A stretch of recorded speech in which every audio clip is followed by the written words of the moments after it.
You're listening to the Chronicles of Gooner, the Arsenal podcast. I'm Martin Tyler, and you're listening to Harry Symeou.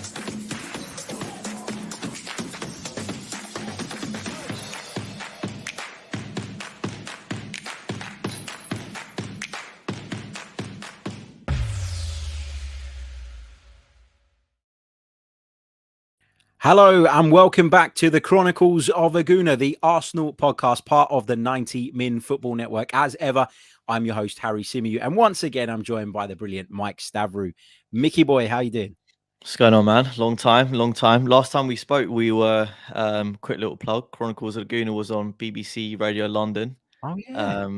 So that's actually the last time we spoke. So I'm glad to be back on home turf. This is where it all began, and yeah, it's been a while, man. Do you feel safer here? Yeah, I do. I do. I'm not gonna lie. My first time on BBC, it was great because obviously you were there, Sophie was there, and Aaron was there, who were all like mates of mine. But when you think, oh, this is going out on national radio, it's kind of like it's a different sort of pressure. Do you know what I mean? It's like you have to be very careful what you say. You don't want to. You want to sort of limit the banter a little bit, so it's not too much. You want to come across as intelligent. Do you know what I mean? Yeah, professional. Yeah. Exactly. Yeah. No, absolutely. Big hello to everybody joining us in the live chat box. There are plenty of you with us already, and we've only just kicked off. Apologies, I was a few minutes late starting the live stream, but me and Mike were having a good gossip. It's been a bit of a while. Alex says, I'm flicking back and forth between listening to Putin setting his demands not to start World War III and watch Harry talk about Arsenal. This is too surreal.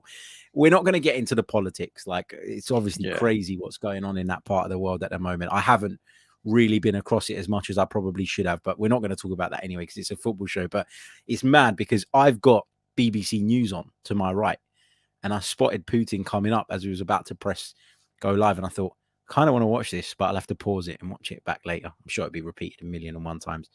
But yeah, we're going to talk football. That's what we're here to do. Okay, Mike, I got to start off before we get into serious football matters. That chip shop ad that Arsenal put out today with Ramsdale and David Seaman. How good is that? Brilliant. Yeah, brilliant. I was it was funny because I showed my dad, and my dad didn't get the chant that they were doing. The "ooh, you're shit." My dad, because my dad doesn't go to games anymore. He gave up his season ticket. He was like, "What?" He was like, "Yeah, it's funny, but what's this chant they're doing?" I was like, "Oh, Dad, that's what happens when the keeper kicks it and all that." And then at the end, he realised, "Oh, it's old David Seaman." Yeah. So it appeals to a mass market. And I think it's great. It's so good what they're doing, Harry, and it feels like we're getting back to a stage where like the fans are more invested in Arsenal on the pitch and off the pitch. Like the fact that they're supporting a local business is great. And of course, some people are going to be upset about it. I saw one tweet. I'm not going to name the person, but they were saying about, oh, is it social media washing? How about some of the people that the club employ in terms of like outsourcing the ticket sales and stuff like that? And I was like, you know what? I'm not gonna bash the club. I'm just gonna, look at what they're doing as a business and say, fine, there's some things that they're not going to change because it makes sense in a business sense.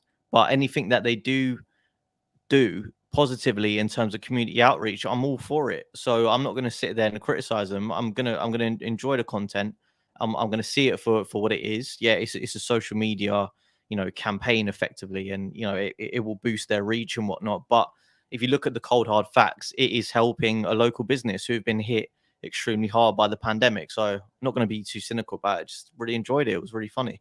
So what exactly was the criticism? Like, what is the point that those who are being critical of this are making? Yeah, so the tweet was just saying, it's all well and good doing this sort of, social media washing, I think they called it. But in terms of who the club employ, like they're not employing local people. They're they're outsourcing their ticket sales. They're outsourcing online sales, and it was talking about the people who work in the ground and do like the food stuff. They're like, they don't pay London living wage, the company they work with. I don't know. It was going on about a whole load of things that the club do. which I understand to an extent. I do understand that. I think businesses, clubs can be better, but I think we have to understand that, you know, while Arsenal is a huge company, it's not like, you know, it's not massive in terms of like a global scale. Like, it's not like business that operates in loads and loads of countries. We're talking about the actual Emirates and what people are doing there, like use an example of the food sale. So while I understood it a bit, I was just kind of like going off, just going down the rabbit hole of business, by the way. But yeah, it was just really great for me to see that connection between supporter and club, and then also in the community as well. Yeah, I completely agree. I mean, I'm just scrolling through as you're saying that about you know, this thing about sponsors, and I know there's been a couple of comments in there. Where is it? Hold on. There was one about Arsenal. This one from Fila, who says Arsenal is now an advertising company. Guess they should remove the FC. I've just scrolled through Manchester City's sponsors page on their club website, and I've counted, I've not even got to the bottom of the page, over 30 sponsors. That's just the way of the world now. That's the way that these, you know, big football clubs and corporations, if you like, increase their income. You know, we know that Man City do it for certain reasons, and a lot of the sponsors that they have and partners that they have are linked in other ways as well. But it's just an example of how many kind of partners a modern day Premier League sort of juggernaut would have in 2022. And I don't think it's anything to get wound up about. It's part of it, right? I mean, I remember when Ivan Gazidis was in charge, and a lot of people used to say, well, Arsenal commercially are not doing what they need to be doing. And now that they're trying to, you know, I know this is an outreach thing, so Arsenal probably aren't benefiting from this, but the community link had kind of gone. And we felt like a business that was being run really poorly. Now it looks as though we're doing more in terms of bringing on partners, but we're also doing more in terms of inclusivity within the community, and people are critical of that. I don't really get it. Anyway, this sums it up from some bloke. He says the fans really think Arsenal are raking in the dosh from a local chippy. Yeah, exactly. Yeah, I think that's the point, isn't it? And as long as we feel that there was another advert a few months ago, wasn't there, as well, with another local business. I can't remember exactly which one it was, but you know, this thing, yes, it is a social media campaign and it will get traction, but ultimately, if you look at the people who are being helped, it's a great thing, and that's a number one thing that we need to try and protect. I saw Paul Merson say the other day, he was talking about the Emirates refurb that they're planning on doing, and saying, you know, don't waste your money on that, go and spend it on players. When I'm like, actually, the stadium, the surroundings and the sort of environment is very important to people, like match going fans, but also what about people that live in the area? They don't want to see things run down and, you know, the wear and tear after all them years at the stadium. It's important to them. So even though, you know, for the supporter, the most critical thing probably is the investment in the team and the investment in the squad, but other things are important too. I think we have to look at it not just as like so black and white. Yeah. No, I completely agree. Mike, let's get your thoughts on the victory over Brentford. We haven't spoken since. It was a game that I thought we completely dominated. It was a game in which the scoreline for me didn't really tell the full story. What was your kind of thoughts and takeaways from the weekend's victory? Yeah, I thought it was a dominant performance. I was gutted on multiple fronts to concede that goal last minute, because, you know, it took the shine off the win a tiny bit, because, you know, when you concede in the fashion that we did, basically the last kick of the game, gets rid of the clean sheet for the likes of Ramsdale and the defenders, gives us one less goal difference. But also my fantasy football team, I had Aaron Ramsdale and Ben White in my team, and they were literally about 30 seconds away from getting like 8 extra points. So that's a bit of a personal blow for me. But in terms of the overall performance, I was impressed. I thought the intensity was good. I thought we came with the right sort of energy. I feel like in some games we've just been so lackluster, and considering we hadn't played in such a long time, we had such a big break, 18 days, however much it was. It could have been really easy, I think, to slip into that old sort of laboured approach, but we didn't do that. and we gave Brentford all we could. Weren't helped by the officials, but I'm sure we'll get into that at some point, unfortunately. But overall, I would say, yeah, good performance. Yeah, it was a good performance. I too was gutted when we conceded because I had a big accumulator at the Oh, weekend, yeah, there we and go. one of the legs of it was that Arsenal Brentford ended with less than 2.5 goals. So when Oh, that third goal of the game went in, I was livid, absolutely livid. And I was watching it on beIN Sports, and there was a slight delay. And of course, somebody had texted me saying, "Oh, FFS," and I was just like, "Oh, I haven't even seen it yet." But and then you knew it was coming. yeah, You know what? Like, that's even worse than the surprise. it is worse because, like, back in the day, like when I was watching football at home, like, and my dad was forever, for whatever reason, not watching the game. I don't know why. He did this on a few occasions, but he'd be listening to it on the radio, and I'd be Mm. listening to it on whatever it was on TV, which might have been a few seconds behind. And as the goal would go in, my dad would cheer, and obviously I've not seen it yet, or my dad would say expletives, which meant the goal was going the other way. And it is the worst feeling in the world, just knowing something's happened, someone scored, but you don't quite know the reason. I tell you, I hate it. Yeah, me too. I wanted to get your thoughts on one player in particular because there's been a lot of Lacazette talk again, Mm. and I feel like the Lacazette talk has really kind of picked up even more traction since Pierre-Emerick Aubameyang's departure, and the fact that we then didn't go and bring somebody in to play at centre forward. I've put a little poll up in the chat box for those of you watching us live. Get involved in the poll; it's really finely balanced at the moment. The question is Lacazette's lack of goals going to bite us in the arse? 53% of you say it will. 47% of you say no, it won't. And what I mean by that is it going to come to cost us a little bit later on in the season? I mean, we're talking about a guy who's played 24 times this season.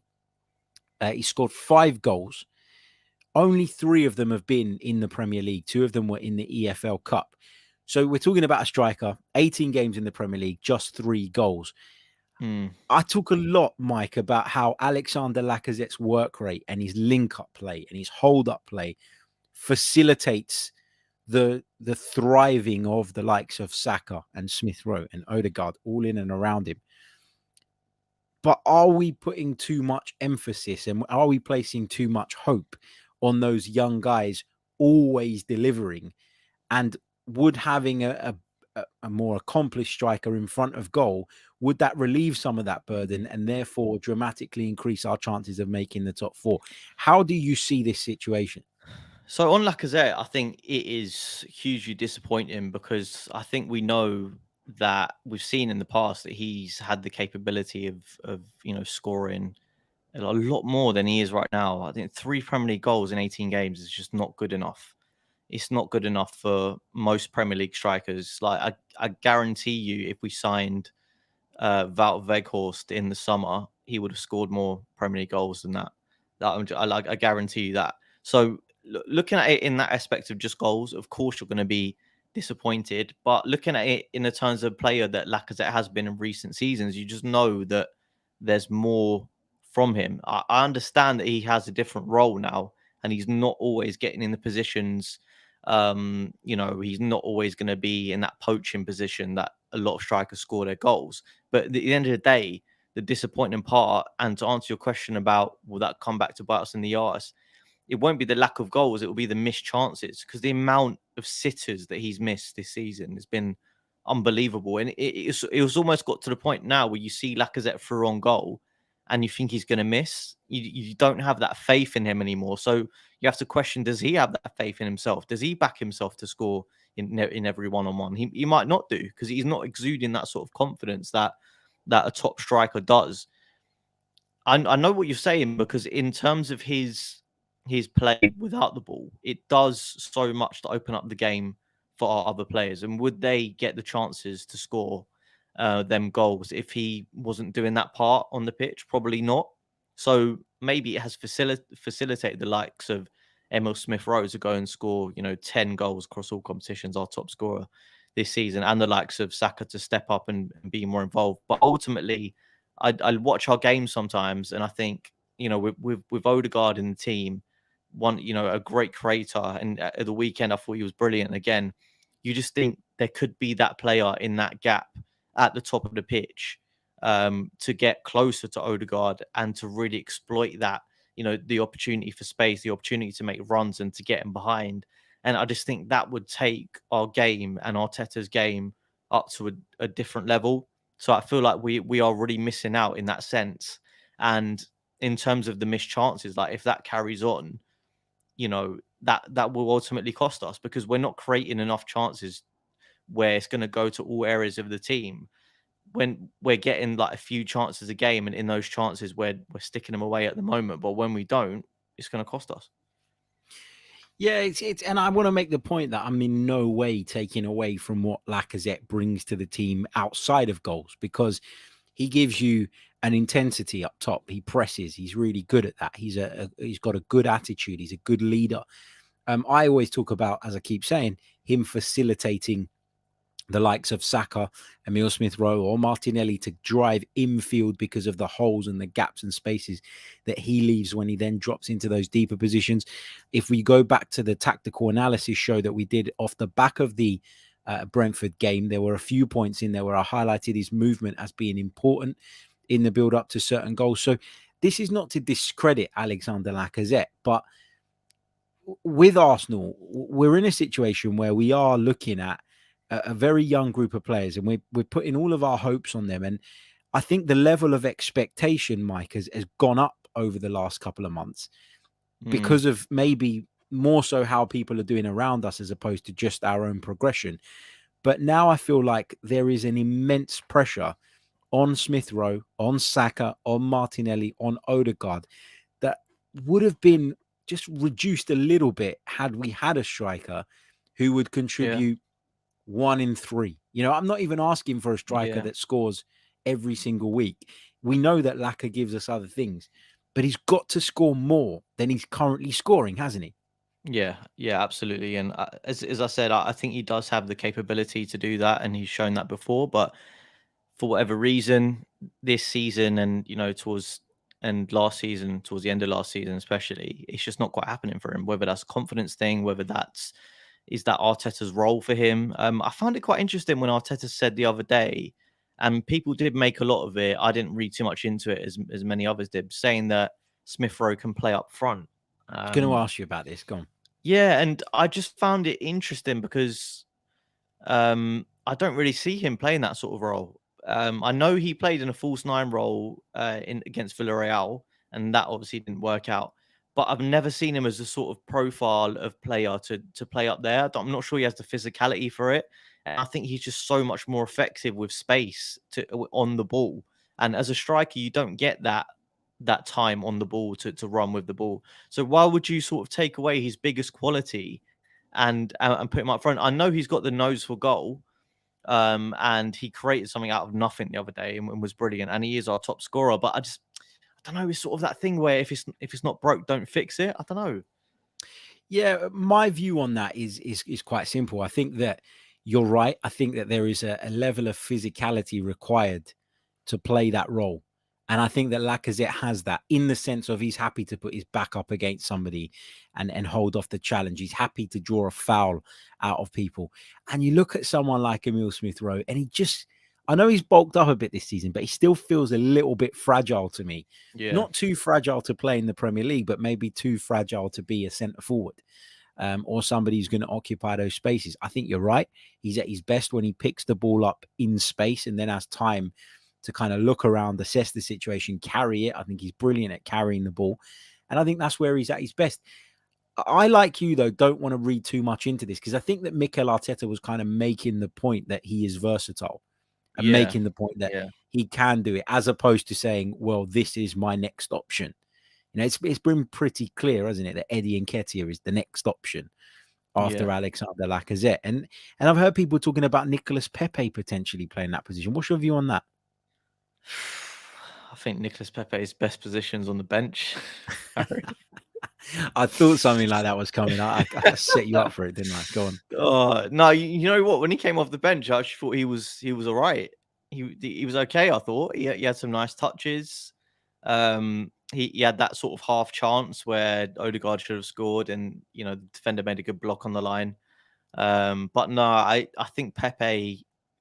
It increasingly feels to me, Harry, like it's a situation that hasn't worked out for either party, and it will come to an end this summer. I'm feeling more and more confident. Like the fact he hasn't been in the team the past few months, hasn't had the Europa League, and that's where he was shining before.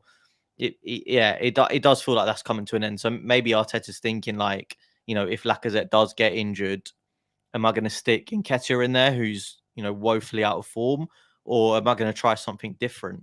Tried Martinelli there, but I don't think that worked. Similar reasons. I think the physicality is not quite there. It takes a lot of like nous to be a striker. It's not a position where you can really chuck a youngster up there and say, do a job. You need to be schooled in the art of shithousery. You need to be able to, back into defenders. You need to know when to go down. And you have to work bloody hard to press as well. So it's not something that, I would take lightly. But I like you, think that Arteta was just saying about Smith Rowe, he could play there. Yeah, he could, but he's probably not going to. Yeah, I agree with that. And I think you're right about that nous thing that you need. It's almost like an awareness of what's going on around you that probably only really comes with a lot of experience, i.e. nicking in on balls that you're not going to be able to get under control and get a shot off, but that you're going to draw a foul, that you're going to draw a challenge, knowing when to put your body in the right place to win a free kick and give your team a bit of a breather. I think that's really, really important. Just going back to the point about physicality, Rydog says, because Firmino, Foden are big, strong nines. I think Firmino is definitely more robust as a footballer than Emile Smith-Rowe. There's no doubt about that. And as for Phil Foden, well, he's playing in a team of absolute superstars. And I think the role that is required of Phil Foden when he plays as a false nine for Manchester City is very, very different to what we're asking Alexander Lacazette to do. I would say this, though, Mike. We always refer back to that game against Villarreal where the false nine experiment just simply didn't work. I would be interested, though, to see how it would work now, because this team is far more complete and far more functional than the team that went out of the Europa League to Emery's Villarreal last season. Yeah, 100%. I agree with you. And I think Smith Rowe's a different player. We spoke about it earlier this season and we're saying, he's a great player, but the one thing you want to see from him is more goals. And he just switched that on. And I go back to where it sort of picked up for him. And I remember talking to you about it is when he was playing for the England under-21s and he, scored a really great goal. And then he came back and then just started banging them in. And there was that period earlier in the season as well where he wasn't even starting. And I think he came off the bench 3 times and scored. And that's just the progress of a player who I think is going to go on to be elite because they have that mentality and they have that capability to learn and take things on. And credit Arteta because as we've seen, he's done it with Raheem Sterling. He worked closely with him. Pep and Arteta worked closely with him to develop his game and get that sort of tactical element to his game as well. And I think we're seeing that with Martinelli, Saka, and Smith Rowe. So it'll be interesting to see. And also, I think if you're trying Smith Rowe as a false nine, what you really need is those wingers to be more inside forwards who are capable of scoring. And I think if you're putting Martinelli and Saka there, they're not quite at that level, but they are adding goals to the game. I think Martinelli's got about 4 goals this season. Saka's got about 6, I think. So it is coming. And yeah, I could see that potentially working in the future, but right now I'm not sure. But that person talking about Firmino is funny because when you said tactical nous and being smart, I thought Firmino straight away because he's the one. I think he's not the strongest. I agree with that, but he knows how to use his body. He knows how to back into players, and he knows how to draw fouls. And because that role has been specified for him, that false nine role he plays for Klopp's Liverpool. So it's not all about stature. Sometimes it's about how you use it and how clever you are. Absolutely. There's a few comments here. Sean says, Harry and Michael Owen and Robbie Fowler were not physical. Think they weren't bad. Rydog's gone to the extent of looking up the weight difference between Emile Smith-Rowe and Firmino. Hardly levels of robustness. We're not saying that it's only about being this big unit of a man. Nobody's saying that. We're comparing the reasons why Lacazette might be more suited to that number 9 role, given the way that Arsenal currently function, and then comparing it to how Emile Smith-Rowe would cope with the role. And if you watch the games in detail, which I'm sure you do, you will notice how many times Alexander Lacazette gets smashed into and is put down on the ground and wins us free kicks and wins us penalties and gets into situations where those opportunities come along. I'm just saying that given Emile Smith-Rowe's questionable fitness record over his career, which it is, I don't want to put him in that position where he is getting clattered every week because I'm not sure that he can handle it. Yeah. And that's a very, I think, fair observation to make based on A, how many times he's been out, and B, his kind of physical stature. He's got better in that sense. I think he's become bigger. I think he's bulked up, and that's been a good thing. But I think that he is still someone that I don't really want to put in that position.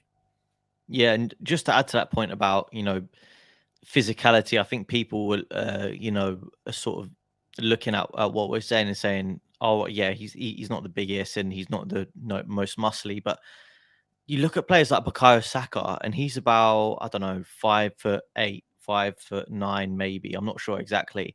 And you wouldn't say he's the strongest, but what he does have is core strength. Like the amount of times that Saka has his back to goal, a defender's pushing down onto him, trying to nick the ball, and he just spins them.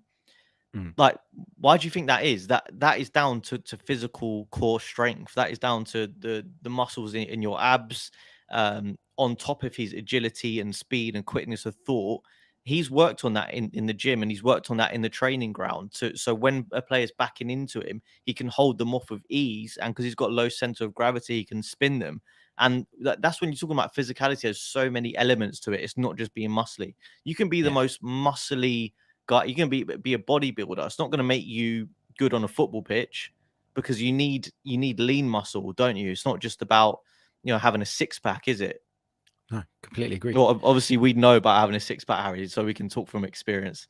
We obviously had that, so a long six time. pack of burgers or something. It's probably more accurate with me.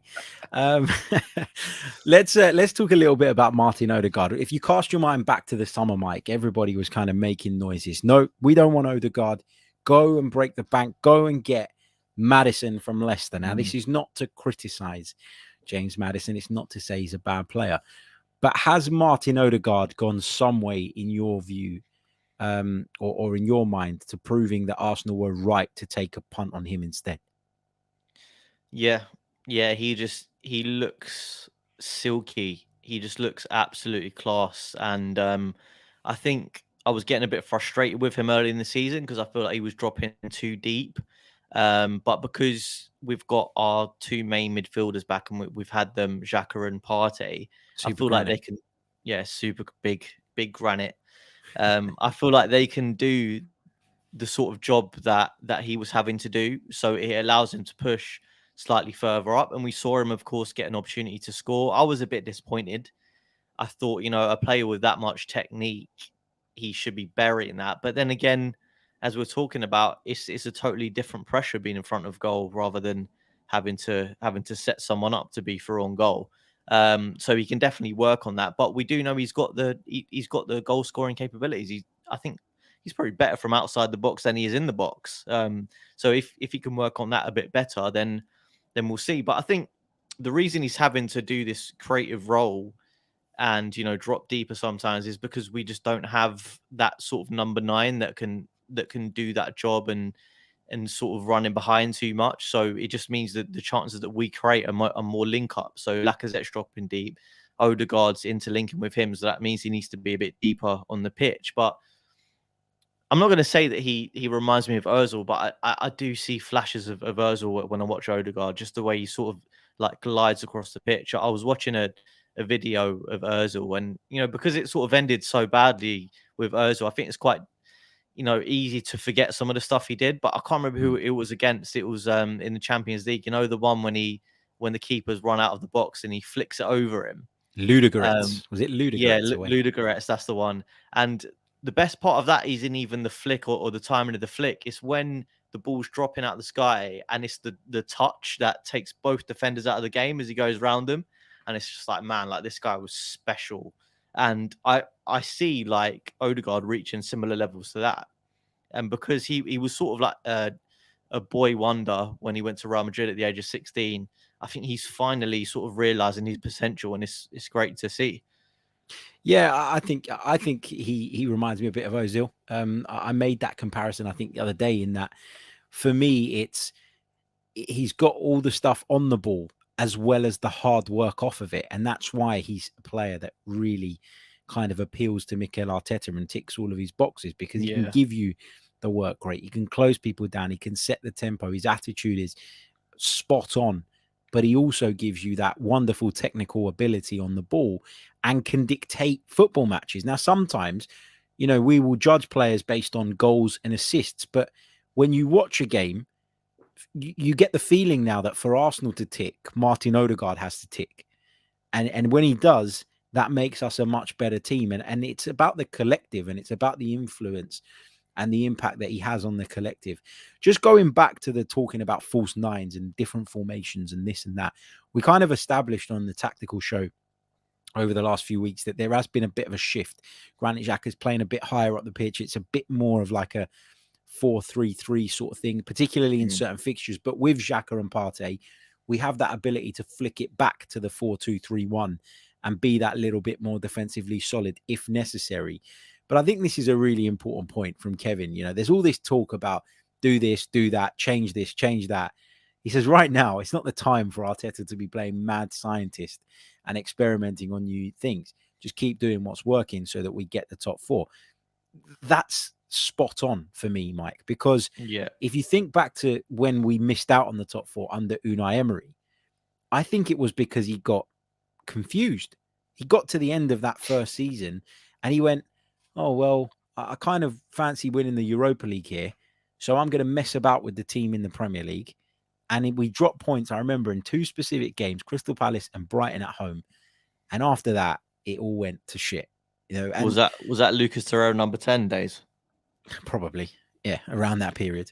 But it just felt to me like he overthought it, he overcomplicated it. He wanted to, prioritize one when maybe, we weren't in a position to prioritize either. We had to go for both, I think. And it blew up in his face. I don't want to see Arteta do that, because if we do miss out on the top four and he's been tinkering with the team, the knives will be out, won't they? Yeah, absolutely. And I think that's one of the big things that, put a lot of Arsenal fans off Emery, was just the constant tinkering.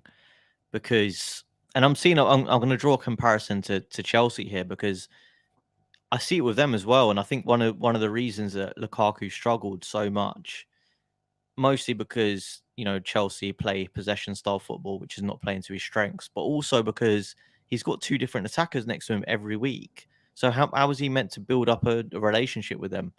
And it feels like one of the best things about us this season is that we have an established back five: Ramsdale, Tomiyasu, White, Gabriel, and Tierney.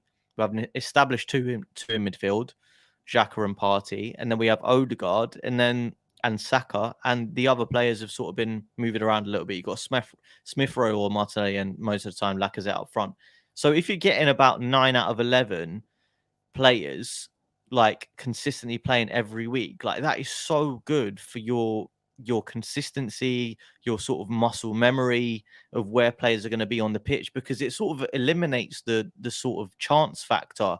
And I know people criticized Arteta for the players being too rigid under him, but if anything, we're seeing the fruits of that now. We're seeing the fruits of the exact maneuvers that they'd be doing on the training pitch coming into play, and that has been helped big time by the lack of European football and the fact that we're out of the cup competitions, because it means that we play the same team every week. There's little risk of them getting injured, but it's the consistency that's been so key for us in establishing how we want to play, in establishing, what sort of, energy we put in and at what times. Because do you remember, like, it wasn't that long ago where we were playing really well in the first half, and then in the second half we were dropping off. But we're seeing it more consistently over 90 minutes at the moment. So the last thing you want to do is just like throw Smith Rowe in at number 9. I mean, for what reason? it doesn't. It maybe as like a last gasp thing if Lacazette gets injured. And I was thinking to myself a minute ago while you were talking, oh, maybe he'll do it in pre-season to sort of try things. But we're all hoping we'll have a new number 9 by then, so they won't need to do that. But I definitely think keep it as it is. It's working. I think we will, struggle to create chances in some games, but I think we've got the players to have that individual impact on games at the moment. The one big debate for me, Harry, I wanted to ask you this, is what happens with Smith Rowe now? Does he get dropped for Martinelli coming back? I don't know. That's a really good question, and one that I was actually planning to ask you a little bit later on. No, it's a really, really good question because I love Gabriel Martinelli. I really, really do. But I just feel like today, Emile Smith Rowe is better equipped or is more likely in his current form, scoring goals, being our top scorer, to get us over the line than Gabriel Martinelli is. So I personally think that what should happen, and I know a lot of people would disagree with this, is Martinelli should stay out of the team for the game against Wolves on Thursday, and Emile Smith Rowe should continue on the left flank. I recognize that's not always going to be a popular view. I think there will be people out there who want to see Lacazette dropped and Martinelli played down through the middle.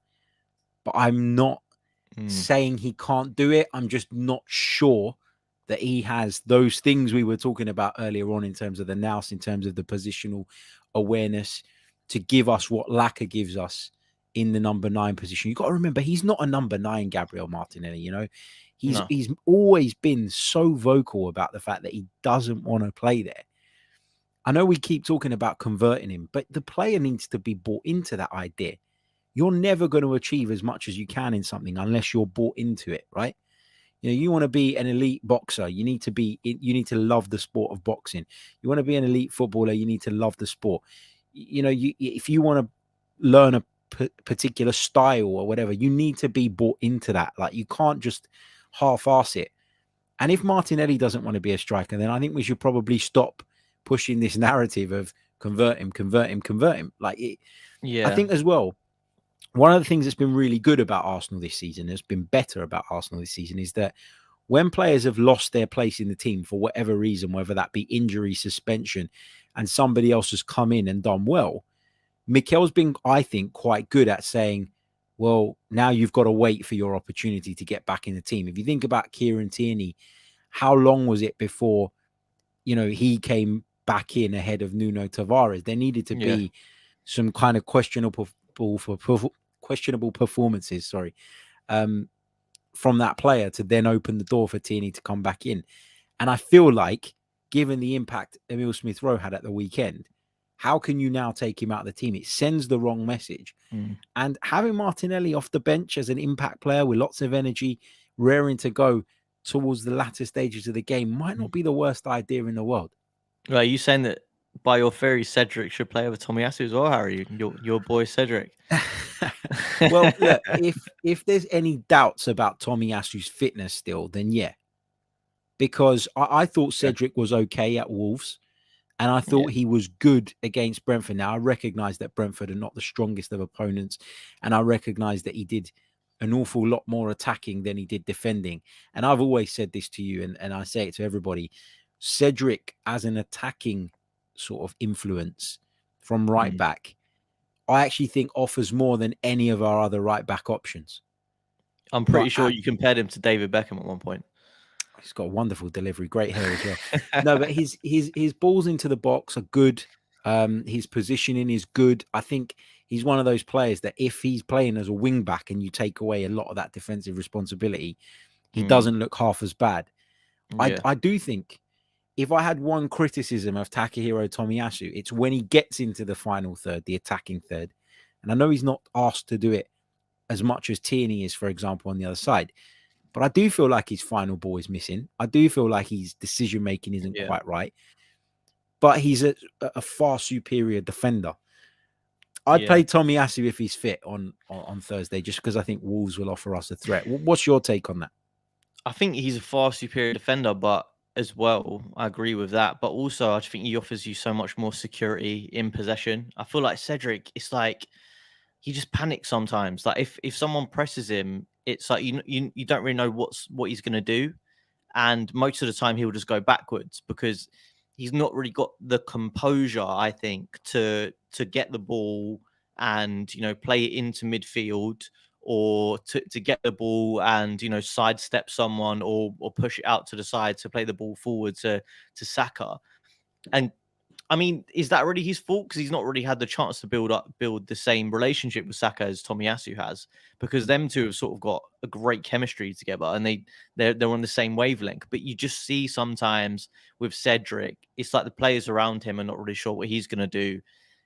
I would say that's my biggest criticism of him. I just don't think he has that same level of high level composure that Tomiyasu has. So for me, if Tomiyasu is fit, he goes in, but there's question marks over it still. I think there's been this, recurring calf injury. I think he was out with it before the Liverpool Carabao Cup game. He was out for a few games, and then he spent another few games out. So I'm not really sure on the status of that. So I think if there is a doubt, and there is the possibility that he could not be quite 100% match fit, I think I'd leave him on the bench, because he played against Liverpool in that Carabao Cup, and I thought he was ropey, like really ropey, like just didn't look fit whatsoever. So we don't want another risk of that, especially against a team like Wolves, where if they're playing Daniel Podence or someone like that, it could be What a a really player he is, tricky by the way. afternoon. Yeah, I know, unbelievable. Another player we're talking about, low center of gravity, like that guy who just has defenders on strings. He just so fast, you can't keep up with him. But so I'd go Tomiyasu. I'd agree with you as well. I'd stick with Smith Rowe, because I think it's so important to keep that sort of word of the manager. If the manager says to you, put in a good performance and you'll get your place, you literally can't, for in terms of the morale of the team, turn around and say, all right, you've just basically played a huge role in us winning that game by scoring the opener, and you're going to sit on the bench. I don't really think that's fair. And also as well, I think Martinelli has been good, but I think there has been a bit of a drop off in recent games. I don't think he's been as effective as when he was banging in the goals, like against Leeds, like a couple of months ago. So I think it's about fair to say that Smith Rowe can keep his place.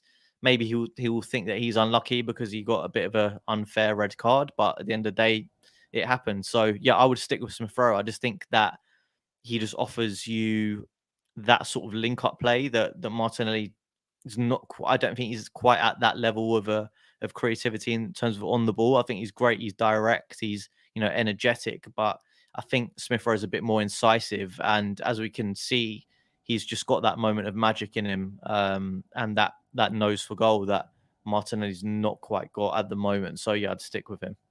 Yeah, no, good stuff. We're going to take some of your questions for the last sort of 10 minutes or so of the show. Don't forget, if you haven't done it already, please do hit the like button. There's over 300 of you with us live right now, but we've only got 72 likes on the board. Let's try and get that over the 100 mark ASAP. Make sure you're subscribed to the channel as well. If you are new, we're now officially on the road to 20,000 after hitting 19,000 subscribers over the weekend, I think it was. So get involved, hit the subscribe button. Let's try and get there between now and the end of the season. And I'll tell you what, if we do get there, we'll give away another 2 Arsenal shirts of your choice. So let's try and let's hit that target. Benefits everyone, or 2 of you. Anyway, okay, let's take some of your questions and see what you guys are saying. Eli says, who's going to end up being our top scorer this season? Well, Mike, I mean, at the moment, Emile Smith-Rowe leads that chart. I'm just going to bring up the chart for all competitions so far this season. But are you confident that Emile Smith-Rowe can hold on to that place? I'm not sure. I think he's on 10.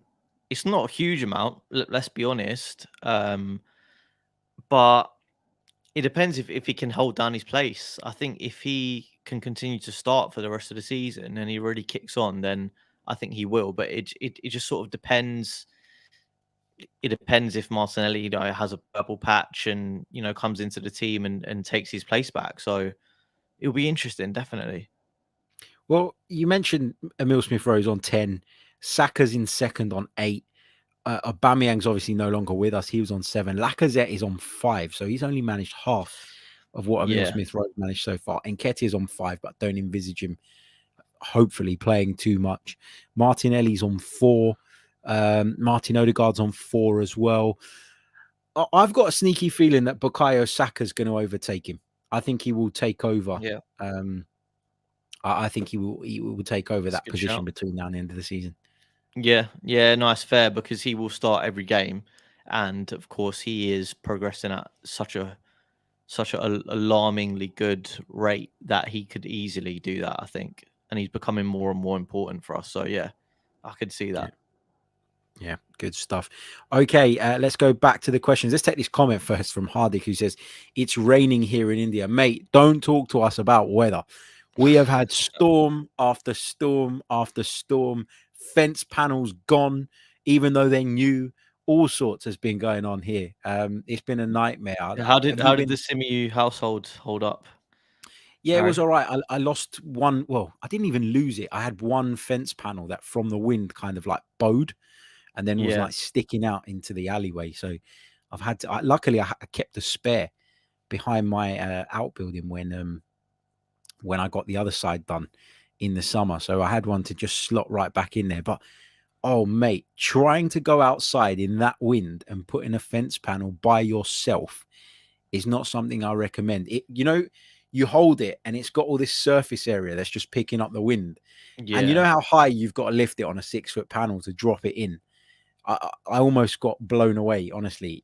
Did you have a step ladder or something? No, I didn't. I didn't. I just tried to do it myself. I've done it myself in the summer, like without a ladder.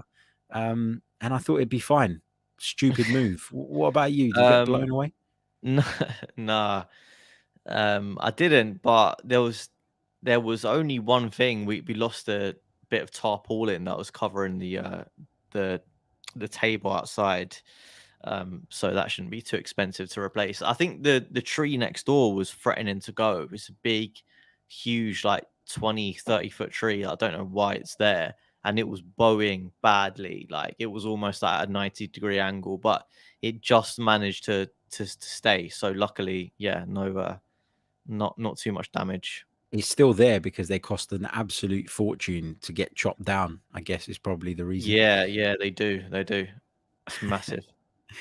William says, do you think the lack of cup action for us will make some squad players more difficult to get rid of in the summer? I don't think, Mike, that we've got too many more to kind of ship out. Well, it's going to sound like I hate him, but obviously the one that comes to mind is Nicolas Pepe. Will you just leave him alone? Will you just leave him alone? No, because if you look at it, he's the only like asset we can really move on for any money, because even though we have been getting rid of players, we've not been getting fees for them, Harry. So it just means that all this investment is gonna be bad on our net spend, because we're not getting any money in. So if you're looking at players who can actually be sold for a fee, like I'd say Pepe is probably the only squad player that you're looking at. Like obviously there's like El Neni who's probably gonna go. Who else is there? Nketiah is obviously, out of contract. Lacazette's probably going to go. He's out of contract. You're not going to get any money for him. So it's like, where are we actually going to get some return on our investment here? So Pepe is the only one that I think that we can afford to let go that would actually get some money, but he's not played all season. So who's going to actually, turn up for him unless a team in France where they know he's proven? I think that's probably the most likely option for him. Yeah, he could still have an impact though from the bench, and he could still kind of put himself in the shop window. It feels like even though he might come good, he came good at the end of last season. He might come good again this time, but it just feels like with him and Mikel Arteta, it's never really going to work. And, Arteta's not been sort of bullied into using him or felt a need to use him based on his price tag. At the end of the day, that was done, as a previous, that was a black mark on the previous regime, I guess, if you want to say that it was a waste of money and a bad transfer. Rudy says, Harry, would you take Dani Carvajal from Real Madrid as cover for Tomiyasu? Would you get Dani Carvajal in as cover for Tomiyasu? It's a bit uninspiring, isn't it? I think Carvajal's been a great defender during his time at Real Madrid, but I don't know. I think for me, he's lost quite a bit of his pace. And I think the next sort of right back we sign is going to be someone young and someone that offers something a bit different to Tomiyasu, someone that's, you know, attack focused. That'll be a different option. I think someone like I'm not saying him exactly, but the profile of someone like Max Aarons, I think he, you know, that sort of Do you like him? See, I shorter. don't. No, that's what I was going to say. I think he looked good when Norwich were last in the Premier League, and he looked exciting, but he's not quite kicked on. So that's why I say that sort of profile of player. But actually, him has been a bit disappointing. I disagree. I agree with you. But that sort of player, just a bit small, a bit like, you know, who I would want in an ideal world, Tariq Lamptey. I think he Yes. would be Now we're amazing talking. for us. Someone like him, you know, great delivery, really like attack focus, could work on his defense. But then if you've got someone like Tomiyasu, you know, it'll be great competition for him.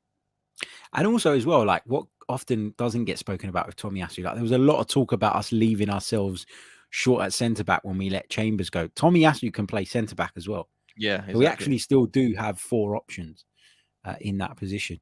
Yeah. Speaking of the Japanese international, Moss says, is he back this Thursday? I think there's a good chance he is. But of course, we will wait until Mikel Arteta provides his update ahead of the game on Thursday. And even then, he doesn't always tell us, does he? So we'll have to wait and see. There was one from J04. I feel as though Partey's recent performances, barring the red card against Liverpool, have been going under the radar. Is he vital for the push for the top 4, Mike? Yeah, absolutely going under the radar. I agree with you. He's looking more confident.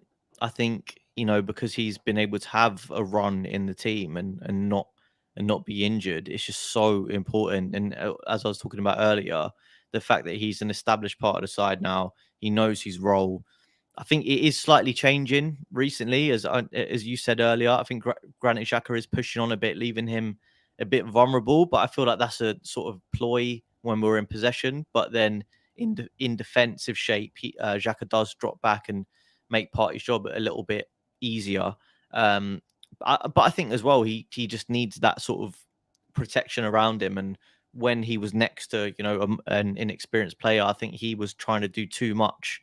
But now he's got Xhaka next to him. He just looks like a more complete player. And if anything, I'm a bit surprised about Partey and in terms of the role he's taken up, because I thought he would be, you know, a box to box, all action midfielder, you know, getting assists and stuff like that, and, you know, scoring a few from long range. But it's just not happened.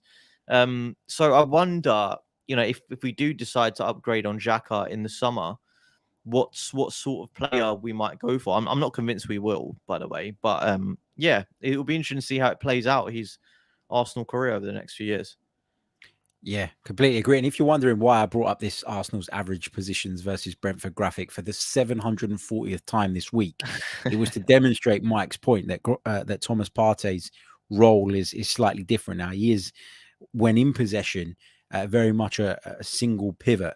But as I pointed out on the tactical analysis show, one of the reasons why that works quite well at the minute is because of Gabriel and Ben White's ability to push quite far up the pitch and be quite close to him, as opposed to having a single midfield pivot who then has a gaping hole between himself and the centre backs, like we used to see in the Koscielny and Mertesacker days, where, you know, Mertesacker couldn't play too high up the pitch without getting exposed to pace.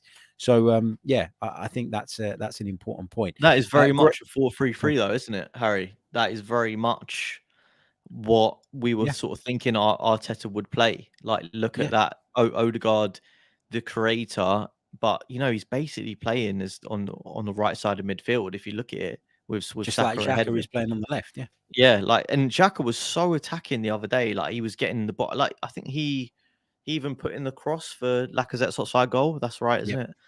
Most Which is progressive surprising. passes on Saturday were played by Granit Yeah. Xhaka. I mean, I'm not saying that I love him in that role, but I think against teams that are going to sit back and you need that extra midfielder, I think it works. Yeah, no, completely agree. Just going to pick out one more because I really pushed for time. We've been chatting a lot of good stuff, I hope. A lot of nonsense as well, but that's normal for us. There was one that I wanted to pick out. I should have starred it. You can star them now, Mike. You can favorite I saw that. comments and you don't lose them. It's amazing. Where is it? Where is it? I didn't use it this time. No. It was something to do with, here it is. I want to say a big hello to Jean Didu Sebagabo. I hope I've said that right, mate, who joins us from Kigali in Rwanda. He says, why are we trying to fix a problem we don't have? I think the current way of playing is working perfectly with Lacazette up front. I think it's almost perfect, my friend. I think it's just the fact that we'd like to see our centre forward taking the opportunities that come his way. As Mike pointed out so rightly earlier, there's been a few, hasn't there? Really good opportunities that have just gone by the wayside, and hopefully we don't live to regret those. But we're going to leave it there. Thank you all so much for tuning in. As always, we're 6 likes away from 100. Come on, guys, get us over the line. Don't forget to subscribe to the channel if you are new. Give Mike a follow on Twitter. Mike, how can people follow you? Yes, at Mike_Stavrou on Twitter. There you go. His link will be in the description. We'll be back very, very soon with more Arsenal content. Until next time, goodbye.